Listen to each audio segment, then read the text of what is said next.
Hello friends, are you worried about rhyme scheme or rhyming scheme or rhyming pattern? So whatever it is, please don't be afraid of it. Friends, I am here today to discuss about all the details and niceties of all the rhyme schemes or rhyming pattern or rhyming schemes, whatever name you choose to say. Anyway, I hope that you will have a pure knowledge on rhyme scheme after finishing my video. And this is gonna be very helpful and significant and useful for you. So watch the full video without skipping it and be with my channel Mysterious Words. So do subscribe, like or dislike and don't forget to hit the bell icon. So friends, without delaying, let's start our discussion. So the first one is rhyme royal. This is the Chaucerian rhyme style because Chaucer first included this rhyme scheme in his Troilus and Cressida. After that, in the post-Chaucerian Middle English period, where Chaucer had a great impact on the other authors, James the First of Scotland, certainly a follower of Chaucer, used this rhyme scheme in his works. It is said that the rhyme pattern derived this name royal from his use of it in his The King's Square. So here we can see that this particular rhyme scheme has been popularized by Chaucer and termed royal because his imitator James the First of Scotland employed it in his own verse. So what is its information? It will have a stanza of 7 lines rhyming with A B A B B C C, and each line is in iambic pentameter. Many poets of Middle English period, the Renaissance period, a modern period have used this rhyme scheme in writing their poetries. For example, Chaucer's Troilus and Cressida, the Parliament of Fools, the King's Square of James the First of Scotland, Shakespeare's Rape of Lucrece, Milton's Milton's experimentation of this form, and the poems of William Morris and John Masefield are also mention worthy. Now let's talk about Ottava Rima. This is a rhyme form of Italian origin because its earliest use in the writings of Boccaccio. Sir Thomas Watt introduced this form in English and Lord Byron adapted by slightly changing the number of lines syllables. It was originally used for long poems on heroic themes, but later it came also to be popular in the writing of mock heroic works. The Ottava Rima follows the rhyme scheme of A B A B A B C C. That means each stanza consists of 3 alternate rhymes and 1 double rhyme. Each line in Ottava Rima is usually in iambic pentameter. Many poets like Thomas Heywood, Lord Byron, W.B. Yeats, Shelley, Michael Drayton, and others used this rhyming scheme. Some works on Ottava Rima are Don Juan, Sailing to Byzantium, The Vision of Judgment, etc. Now let's talk about enclosed rhyme. It is also known as enclosing rhyme. It is a 4-line stanza with the rhyme scheme ABVA, where the first line is rhymed with the fourth line and the second line with the third line. Enclosed rhyme quatrains can be found in introverted quatrains. As for examples, the first 2 stanzas of Petrarchan Sonnets. The next one is Limerick.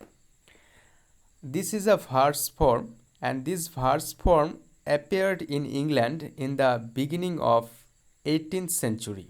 Then It was popularized by Edward Lear in the 19th century.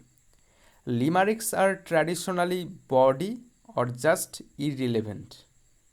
It is a form of verse in 5 line, predominantly anapistic trimeter, with rhyme scheme of A, in which the first, second, and fifth line rhymed, while the third and the fourth lines are shorter and share a different rhyme. Now let's talk about ballad. Ballad is a verse form of medieval and Renaissance age.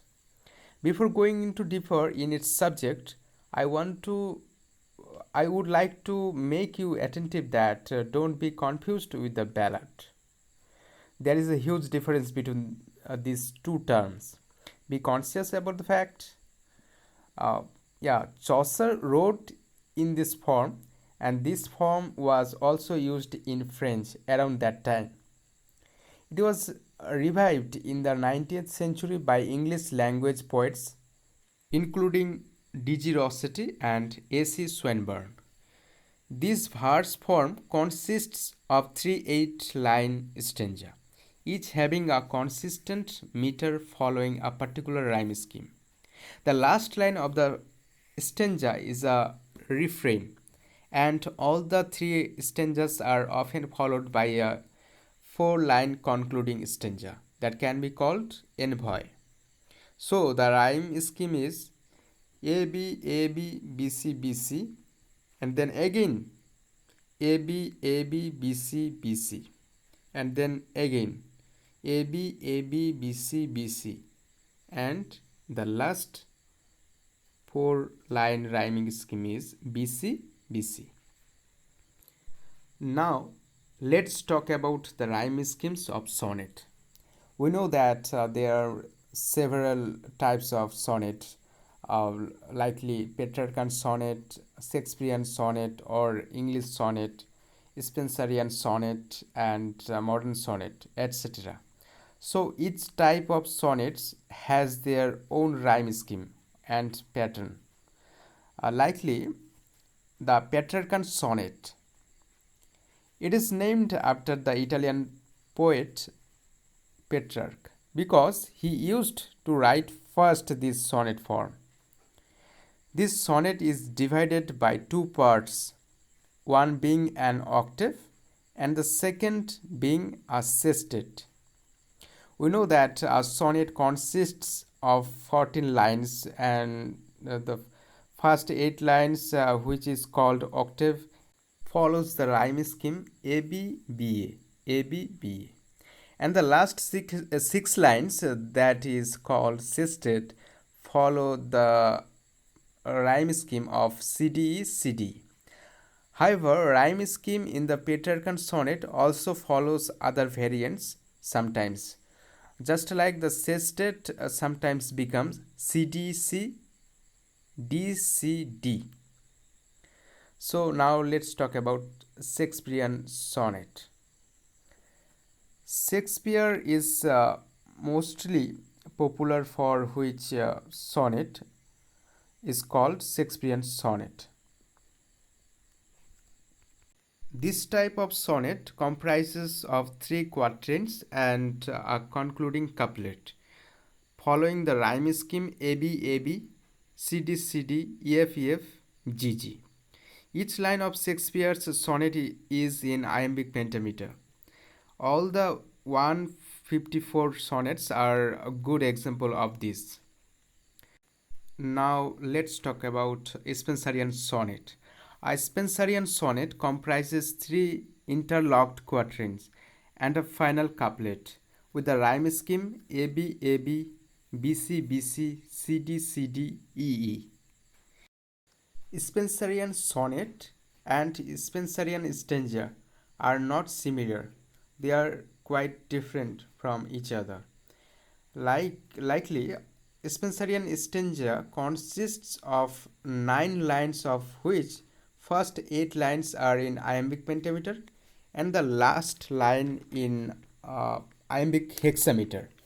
And this single line is called Alexandrine line.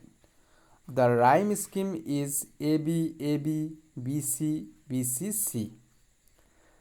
The Spenserian stanza can be found in the Fairy Queen. Thank you so much.